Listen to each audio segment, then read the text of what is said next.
وما أدراك ما سجين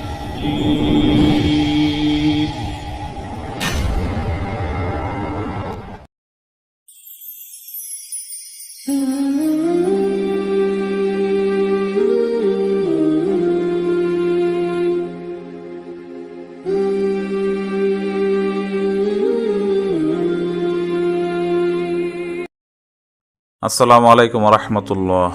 সত্য চ্যানেলে সকলকে স্বাগত জানাচ্ছি। আশা করি আপনারা সকলে দেশ এবং বিদেশ থেকে যারা এই ভিডিওটি দেখছেন সকলে ভালো এবং সুস্থ আছেন।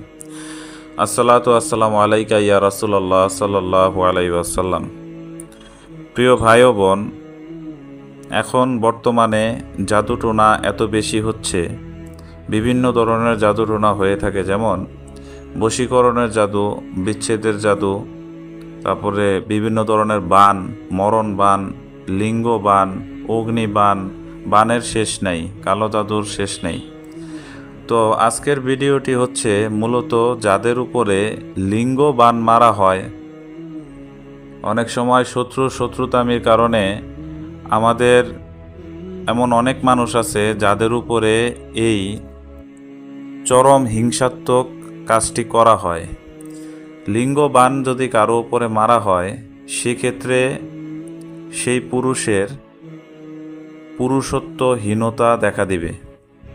সেক্ষেত্রে সে নামে মাত্র পুরুষ থাকবে, কিন্তু তার পুরুষাঙ্গ দিন দিন নষ্ট হতে থাকবে এবং সে স্ত্রী সঙ্গমে অপারগ হয়ে যাবে বা সে একদম ধ্বংস হয়ে যাবে। এছাড়া নানাবিধ সমস্যা তো আছেই, সেটি থাকবেই।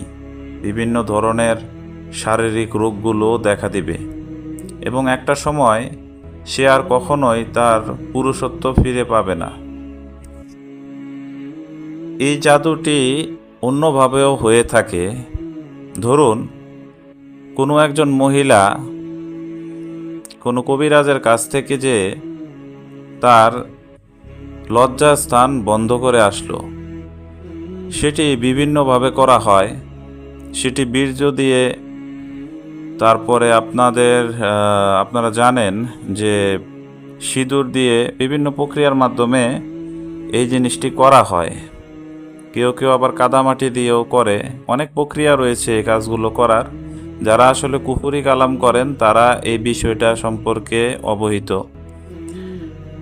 এইভাবে করে যখন কোনো মহিলা তার লজ্জাস্থান বন্ধ করে আসেন, বন্ধ এই কারণে করেন, যদি তার স্বামী অন্য কোনো মহিলা কিংবা তার দ্বিতীয় কোনো স্ত্রীর সাথে সহবাসে লিপ্ত হয়, সেক্ষেত্রে সে পুরুষ যেন পুরুষত্ব হারিয়ে ফেলে এবং যার সাথে সে মিলিত হলো, অর্থাৎ সে মহিলা অথবা তার দ্বিতীয় কোনো স্ত্রী, তার যেন জরায়ুর মধ্যে বিভিন্ন ধরনের রোগ দেখা দেয়।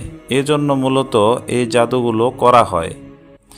এতে করে হয় কি, প্রথমত যে এই জাদুটা করে আসে নিজের উপর, সে কুফরি কালাম করে এবং সে কাফেরে পরিণত হয়।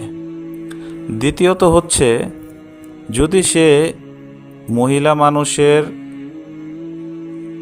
সাথে তার হাজব্যান্ড বা তার স্বামী মিলিত হয়, সেক্ষেত্রে পরবর্তীতে অন্য নারীর কাছে গেলে বা তার দ্বিতীয় কোনো স্ত্রীর কাছে গেলে তার মধ্যেও এই জাদুটি ঢুকে পড়ে।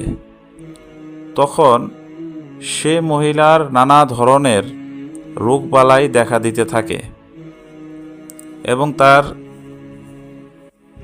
যে স্বামী বা যে পুরুষ, তার পুরুষত্বহীনতা দেখা দিতে থাকে।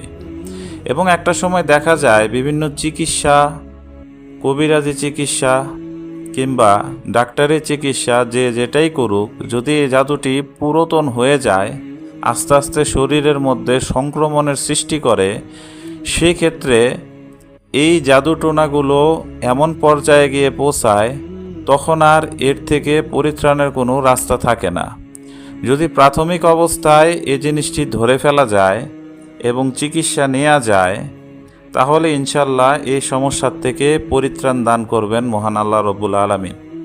তবে এত ঘৃণাত্মক একটা কাজ যে মহিলারা করে থাকেন আর যারা করে ফেলেছেন তাদেরকে আমি বলবো, আপনারা এখনও তওবা ইস্তেগফার করেন, ভালো হন, আল্লাহর কাছে তওবা করেন, ইনশাল্লাহ আল্লাহ রব্বুল আলামিন মাফ করে দিবেন।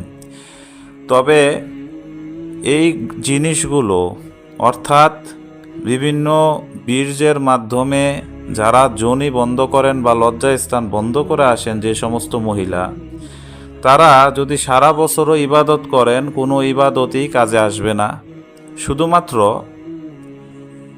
আপনারা লোক চোখে ইবাদত করছেন এই জিনিসটাই বোঝাতে পারবেন, আদারওয়াইজ অন্য কোনো কাজে আপনাদের এই ইবাদতগুলো আসবে না। আর আমি মনে করি যদি এমন কোনো মহিলাকে কোনো পুরুষ ভাই পান যে তার স্ত্রী এই কাজ করে এসেছেন, তাহলে আমি মনে করি সঙ্গে সঙ্গে সেই সমস্ত মহিলাকে একটি সুযোগের মাধ্যমে সুযোগ দেওয়া উচিত। যদি সে শুধরায় তাহলে তার সাথে নমনীয় আচরণ করা উচিত এবং মাফ করে দেওয়া উচিত।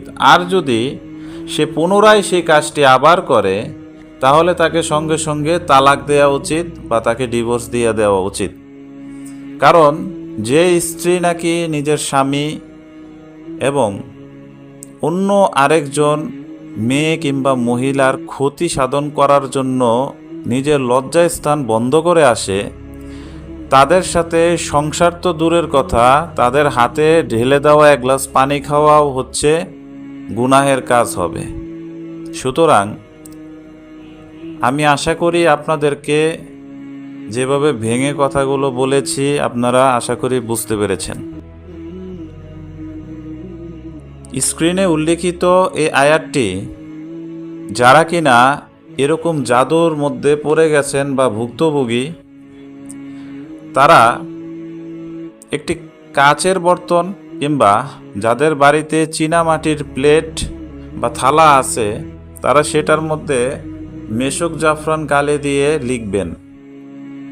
লেখার পরে একাধারে 7 দিন এই পানিটি অন্তত পক্ষে 2 বেলা খাবেন এবং সূরা নাস এবং সূরা ফালাক পড়ে নিজের শরীরের মধ্যে দম করবেন বা ফুঁক দিবেন।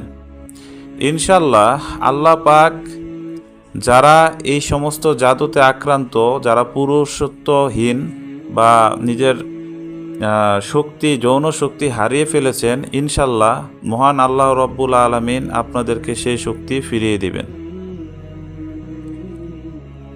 আরও বিস্তারিত নকশা এবং তদবির সম্পর্কে জানতে স্ক্রিনে উল্লেখিত এই নাম্বারটিতে আপনারা হোয়াটসঅ্যাপে যোগাযোগ করতে পারেন।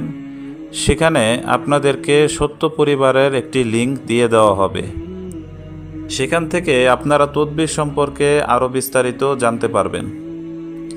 ভিডিওটি ভালো লাগলে বেশি বেশি শেয়ার করে দিবেন এবং অন্তত পক্ষে 5 জনকে আপনারা শেয়ার করে দিবেন।